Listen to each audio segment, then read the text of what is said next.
Hi hello नमस्कार, मी दीपाली माझ्या YouTube चॅनलमध्ये तुम्हा सर्वांचं खूप मनापासून स्वागत करते। तर गुड इव्हनिंग सगळ्यांना। कसे आहात सगळे? सगळे मजेत असेल, आनंदी असेल, तसेच स्वस्थ असेल आणि असायलाच पाहिजे अशीच मी बाप्पांच्या चरणी प्रार्थना करते। तर आज संध्याकाळपासून आता व्लॉगला मी सुरुवात केलेली आहे आणि आज आहे कोजागिरी पौर्णिमा। तर सर्वप्रथम सर्वांना कोजागिरी पौर्णिमेच्या खूप खूप शुभेच्छा। तर आता संध्याकाळची वेळ झाली आहे, त्यामुळे दारात आणि देवाजवळ वगैरे तुळशीजवळ वगैरे मी दिवा वगैरे लावून घेतला आणि त्यानंतर आता जी काही कोजागिरीची वगैरे पूजा वगैरे मी करत असते ते सगळं तुम्हाला व्लॉगमध्ये बघायला मिळणार आहे। तर व्लॉग कंटिन्यू करत रहा, अजिबात स्किप करू नका। तर चला, आणि तुम्हाला जर माझे व्लॉग आवडत असतील तर प्लीज प्लीज प्लीज लाईक करत चला। तर चला, आता मी इथे गॅसवर थोडं दूध गरम करायला ठेवलेलं आहे आणि थोड्या दुधाचं मी पनीर बनवून घेतलं होतं थोड्या वेळ आधीच। आता तर ते छान सेट झालं होतं पनीर, तर त्याला किसून घेत आहे मी या दुधामध्येच टाकण्याकरिता। कारण मी आता थोडंसं कलाकंद बनवत आहे। जसं की आज कोजागिरी आहे तर घरी भुलाबाई बसत असतात, म्हणजे शंकर आणि पार्वतीची मूर्ती आणली जात असते आणि त्याची पूजा केली जात असते आमच्याकडे।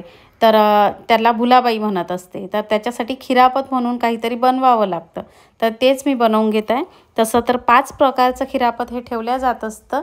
तर खिरापत म्हणजे प्रसाद, तर 5 प्रकारचा हा प्रसाद देवाजवळ ठेवला जात असतो, त्याला खिरापत असं म्हणतात।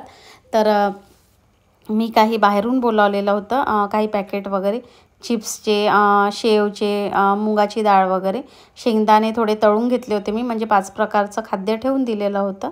त्यानंतर एक परत बनवलं होतं मी ते कलाकंद।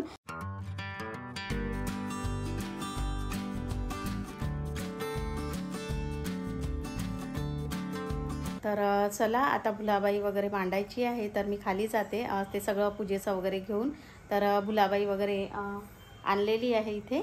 तर चला, सगळं सामान वगैरे आता काढून घेते आणि सगळं घेऊन जाते। व्लॉग खूप छान असणार आहे, तर संपूर्ण बघा, अजिबात स्किप करू नका, कंटिन्यू करत राहा। चला तर मग।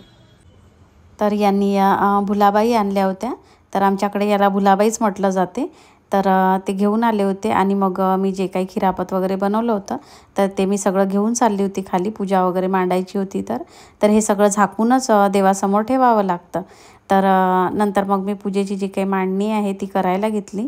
तर पाटावर कपडा वगैरे टाकून मूर्ती वगैरे ठेवली जात असते। त्यानंतर डोक्यावर एखादा कपडा किंवा ब्लाऊज पीस किंवा चुनरी वगैरे टाकायची आणि मग जे काही खिरापत आपण बनवलेले आहे ते सगळे समोर ठेवायचे। मग दिवा वगैरे लावून पूजा वगैरे करून घ्यायची। तर अशी सगळी पूजा वगैरे मांडली जात असते। तर तुमच्याकडे वगैरे पण असंच काही होत असतं का, किंवा यापेक्षा काही वेगळी पूजा वगैरे असते कोजागिरीच्या दिवशी? तसं नक्की शेअर करा माझ्यासोबत कमेंटमध्ये। कारण प्रत्येक सण साजरा करण्याची सगळीकडे पद्धत ही वेगवेगळी असते। तर आमच्याकडे अशी केली जात असते कोजागिरीची पूजा। तुमच्याकडे वगैरे काय असतं ते नक्की सांगा मला। तर चला, मी पूजा वगैरे करायला घेतली। सगळी फुलं वगैरे देवाजवळ छान सजवून दिली। तर आम्ही सगळे एकाच ठिकाणी ही सगळी पूजा वगैरे मांडून एकत्र सगळी पूजा वगैरे करून घेत असतो।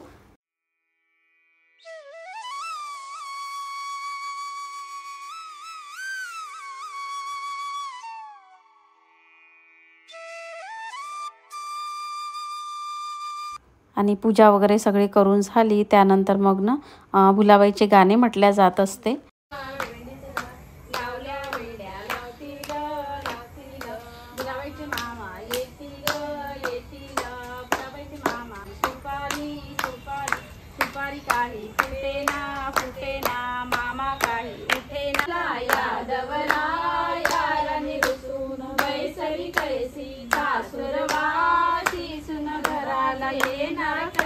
सासरे गेले समजायची आमच्या घराला, यादवरा यारानी रुसून बयानीचे डोळे, आज आमची भुलाबाई काय काय करते, माना परीच्या हळू डोळ्या शिवते। तर आमच्याकडे फक्त कोजागिरीच्याच दिवशी हे गाणे म्हटल्या जात असते। मात्र मम्मीकडे तिकडे आधी दसऱ्याच्याच दिवशी ही भुलाबाई आणली जात असते आणि 5 दिवस हे गाणे म्हटल्या जात असते। फिरकीत होता पक्षी तुळोजीला लेक झालं नाव ठेवलं साक्षी फिरकीत जाऊ फिरकीत होता पाणी तुळोजीला लेक झालं नाव ठेवलं राणी फिरकीत जाऊ फिरकीत असता फिरकीत जाऊ तुळोजीला लेक झाला साखरपेडा विसरला आज आमच्या भुलाबाईचा शेवटचा दिवस शेवटल्या दिवशी बाळाला टोपी मोठ्याने गुंफली बाळा जो कानाबाई गाना पडते गाना गाणे शिकले क्रियापत्राना जय देव रत्नाकरच्या भरात गौरी कुमरा जिंदना. तर भुलाबाईचे गाणे वगैरे सगळे म्हणून झाले. त्यानंतर मग जे खिरापत बनवलं जात असते तर ते वाजवल्या जात असते आणि बाकीच्यांनी मग ते ओळखायचं असतं. तर तेच आराध्य इथे वाजवत होती आणि सगळे बाकीचे मग एक एक करून नावं सांगत होते. नायलॉनचा साबुदाणा मक्याचे पोहे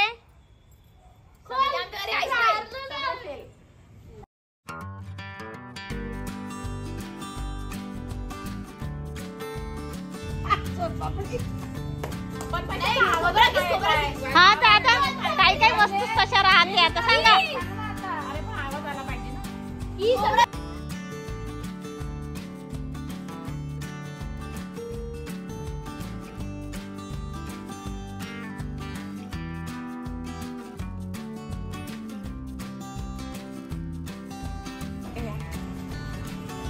काजू किशमिश बदाम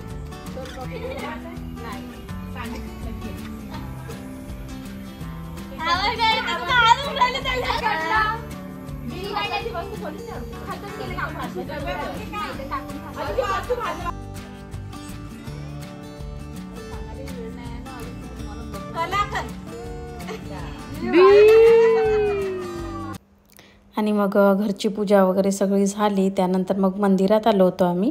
तर मंदिरातला बघा गर्भमंडप वगैरे आता सगळा काढण्यात आलेला होता. तर मंदिरामध्ये दरवर्षी सार्वजनिक कोजागिरी केली जात असते. तर सगळे कॉलनीतले जेवढे आहे आमच्या सगळेच लोक मंदिरामध्ये येत असतात. आता आरती सुरू आहे मंदिरामध्ये. तर आल्यानंतर आरती वगैरे केली, दर्शन वगैरे घेऊन घेतलं आणि सगळेच कॉलनीतले आमच्या येत असतात इथे. आणि मीटिंगही होत असते कोजागिरीच्या दिवशी.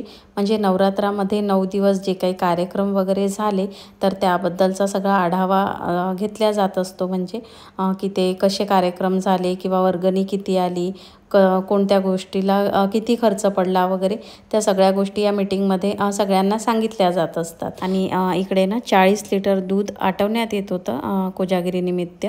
त्याचप्रमाणे मसाले भात आणि कढी सगळ्यांसाठीच इथे आचारी येऊन स्वयंपाक वगैरे करून गेले होते. आणि मग मंदिरामध्ये जे निरंतर सेवा देत असतात आपल्या वेळातला वेळ काढून, तर त्यांचे सर्वांचा सत्कार करण्यात आलेला होता. तर त्यात माझ्या आतेसासू आणि आई म्हणजे माझ्या सासूबाई होत्या, जसं की मी त्या दिवशी तुम्हाला व्लॉगमध्ये सांगितलं होतं. तर त्या सगळ्यांचा सत्कार करण्यात आलेला होता. आणखीही अजून महिला होत्या आमच्या कॉलनीतल्या, ज्या आपला वेळातला वेळ काढून मंदिराला देत असतात.